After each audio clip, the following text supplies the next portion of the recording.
Hey guys, welcome back to my channel. Eee! I can say that now because I have more than one video on this page.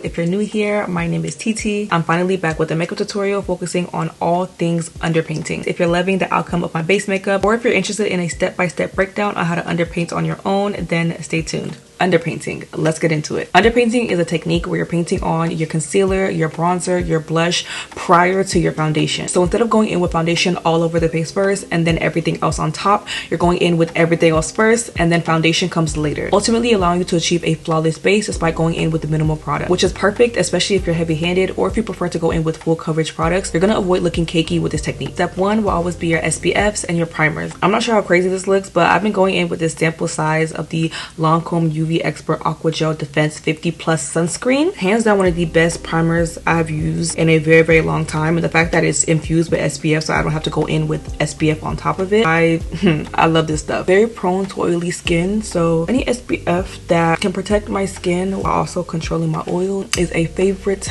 of mine. I feel like I'm the only one raving about this next primer that I'm about to use. Y'all know me. If you watched my previous video or my first makeup video, I'm a sucker for mixing primers because I ADHD. I'm gonna blame it on that. But this Jane Iredale Smooth Affair Mattifying Primer, if you have oily skin, you have every right. It is your business to get this stuff. It works so good. It is very pricey. I think this one bottle costs like $50. I'm gonna be on the hunt for more affordable products, but a little bit goes a long way, so it's going to last you. This primer keeps my makeup on. It keeps it on all night and helps to combat oils all throughout the day and throughout the overall duration that I have makeup on my face. The formula is very thin and watery as opposed to thick and heavy, which is partially why I feel like it works so well on my oily skin. I'm also having an acne crisis right now.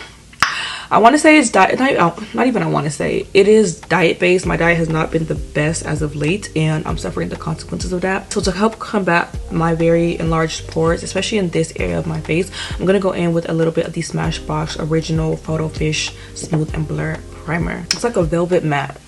I like that. Next up are the brows. I will always be an advocate for doing your eyebrows first before getting into your foundations, concealers, all the heavy stuff. Unfortunately, my eyebrows are experiencing somewhat of an identity crisis. I have not been happy with my brows. My last video, my eyebrows came out chef's kiss perfect. Like, they were so nice. Typically I wouldn't have gone in with that pen, and yet my eyebrows came out the best they had ever come out in so long. The only downside to using that pen is that it takes forever. It takes forever and a decade. I feel like if your eyebrows are for the most part perfect without going in with really any product, then you can use a pen like that or a product like that. But if your eyebrows need a lot of upkeep and a lot of work like mine, then eyebrow pencils will do a much faster job. It's also when I don't tweeze them that they start to look super unruly and become very frustrating to fill in. Either way, I'm unhappy with the way my eyebrows are looking, so I'm gonna do these off camera and then come back. I don't know why I'm always coming on here with the driest, crustiest lips, but anyways, let me go off camera to do my brows and I'll be back. All right, y'all, eyebrows are done. I don't want to hear it. I don't want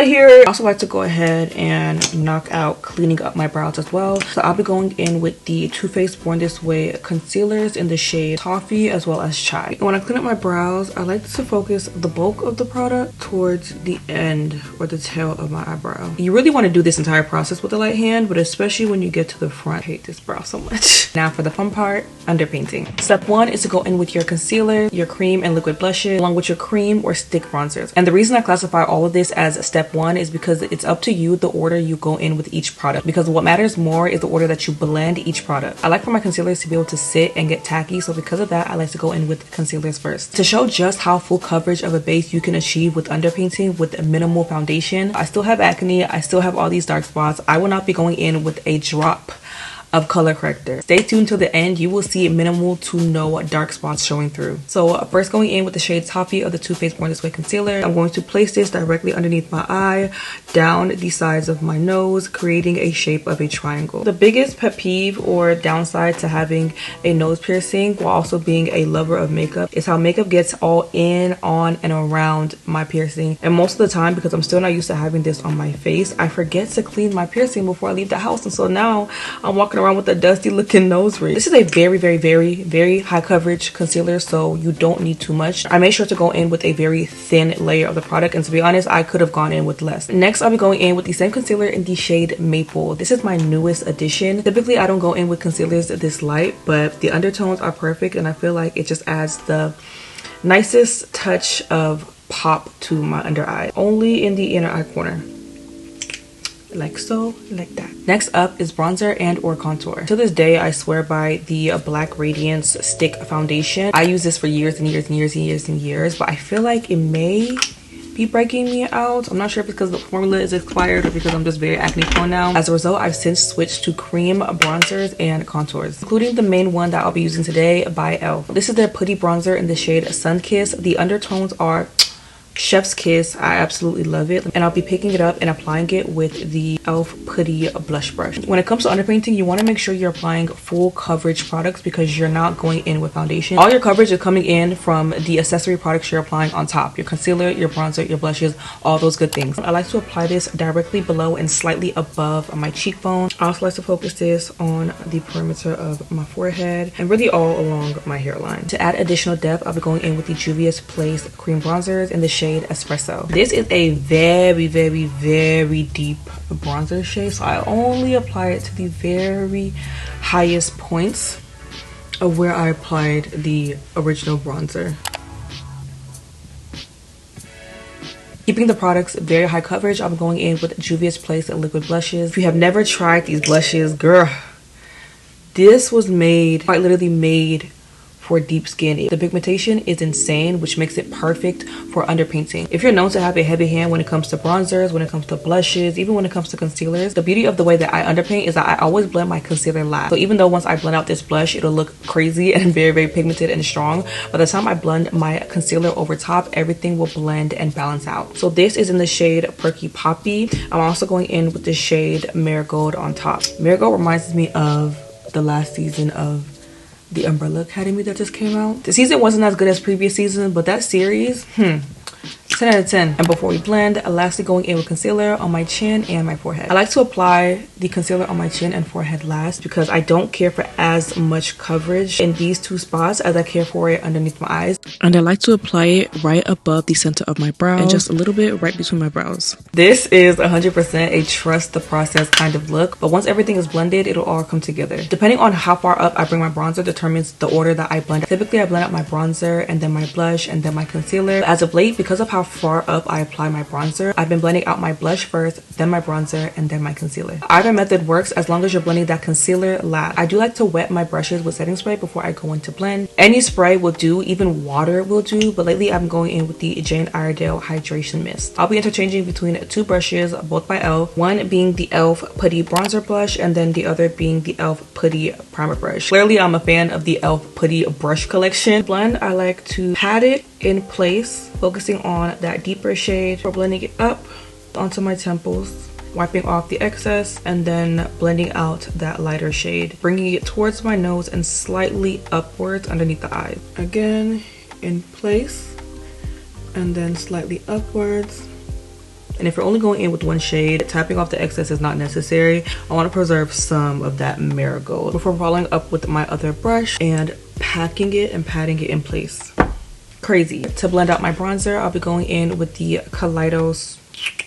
Going in with my Kaleidos Dual Fiber Contour Brush, focusing on simply patting this in place. So here you see why I prefer to blend out my bronzer and then my blush. The depth of the contour can very quickly overtake the blush, and I always prefer to look more blush heavy than bronzer and contour heavy. To fix this, I'll be going back in with my blush brush and blending over top my cheek. Going in with a more precision blending brush can help prevent this as well. What I'm doing here is merging and helping that blend and transition between my blush and my bronzer. And then from here, I like to go in back and forth gently with both brushes, creating that seamless transition. Again, this looks absolutely insane, but again, trust the process, okay? I would never steer y'all wrong. I'm gonna go in with the same fluffy contour brush and I'm going to blend the perimeter of my forehead downward. You want to blend it in downward motion. Going back in with that blush brush. Finally, moving on to our concealer, I'll be going in with my Acne-Prone the concealer brush along with the same hydration mist. I like to blend out my chin first, focusing the product in place, and typically I try not to blend out my concealer too far outward, but with this technique you don't have to be as precise because you're going to go in with your foundation directly beside it in just a second. Next, I'm going to blend out my concealer, first bringing the product in between my brows before blending the concealer upwards. First, I like to blend out the bulk of the product at the center of my forehead, blending it in upwards first and then downward motion. And then from here, I'm going to bring the concealer over top my eyebrow before blending the rest out almost in like a dome shape. From there, I go in with a foundation brush. This is a dense, fluffy foundation brush. No foundation on it. This is a clean brush. I'm going to use this to blend and buff out this harsh line that I've created with my concealer, merging the bronzer and the concealer together. Before going back in with my concealer brush, patting everything in place. And then my contour brush, patting it in place, helping to blur and just merge those two lines. And then again with my foundation brush right in between. And here are the results of my forehead. It was looking scary before, but now she's cute. And then lastly, we have my under eye. With the same concealer brush, spraying it down with hydration mist. I'm gonna go in with some additional product. This is the Too Faced Born This Way concealer in the shade Chai. I'm gonna apply this right over top my lip, my mustache, on top of my mustache, okay? And I'm going to start by buffing out the edges of my concealer, and you're going to blend it outwards before bringing it up gently towards my temples. Not necessarily on my temples unless that's the look you're going for, but at the very least upwards towards your temples. I'm gonna wipe out this excess blush right there. Okay, yeah, you can slowly see the look coming together. I'm excited. Now on the other side, again, you're going to blend the concealer outwards over top your blush and towards those temples. From here, I'm blending out the concealer over top my mouth. And I like to create almost like a U shape. I almost like to create this triangle window of concealer. So the concealer will extend from my temple down to my lips, across the lips, up to my next temple. Going back in with my blush brush to help merge these two lines, and then back in with my concealer brush. So the stronger you want your blush, the less concealer you blend over top. Softer of a finish you want, the more concealer you'll blend over top. Y'all can see just how flawless and smooth and high coverage that finish is already. Last but not least, same brush, I'm going to buff out my inner eye corner. This is a brighter concealer, so I'm going to focus this solely on the inner corner, blending it out in the shape of a triangle. So up and down the sides of my nose, halfway underneath my eye before bringing it downwards, right above the end of my nose.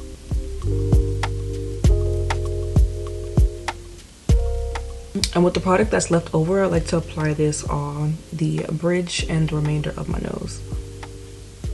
And also on my lids. Y'all, I cannot stand the look of concealer and foundation on the lip. Now when looking over my face, you can see very clearly which part and only which part needs foundation. And that is the lower half of my face. A very popular way of underpainting, and honestly the right way to underpaint, because my method is a little different. Once you hit this step, you go in with foundation all over your face.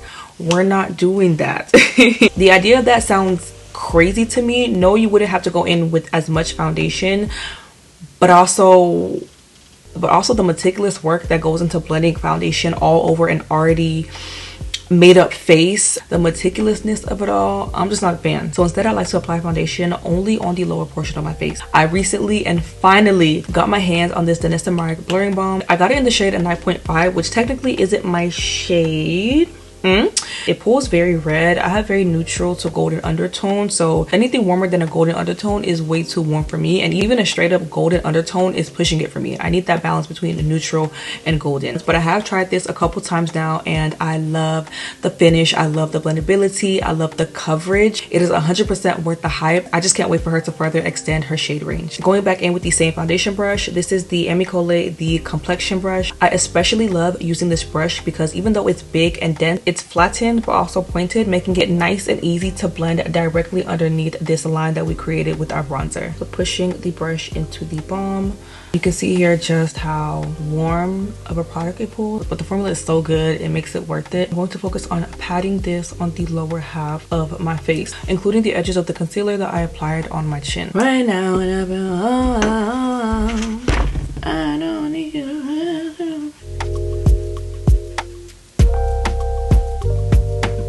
And then going in with this lower portion of the brush, I'm going to go back in with a little bit of product, and I'm going to blend this directly below the bronzer. Tapping off the excess product, I'm going to use the same brush to merge that line between my foundation and my bronzer. And then whatever is left is what I blend on my forehead as well to further help blend the concealer and the bronzer. From here, going back in with my concealer brush, I'm going to look up and buff out all those creases that formed while blending out my foundation, as well as the creases on my lid. Anyone else see stars when they blend product onto their lid? This is the final beats.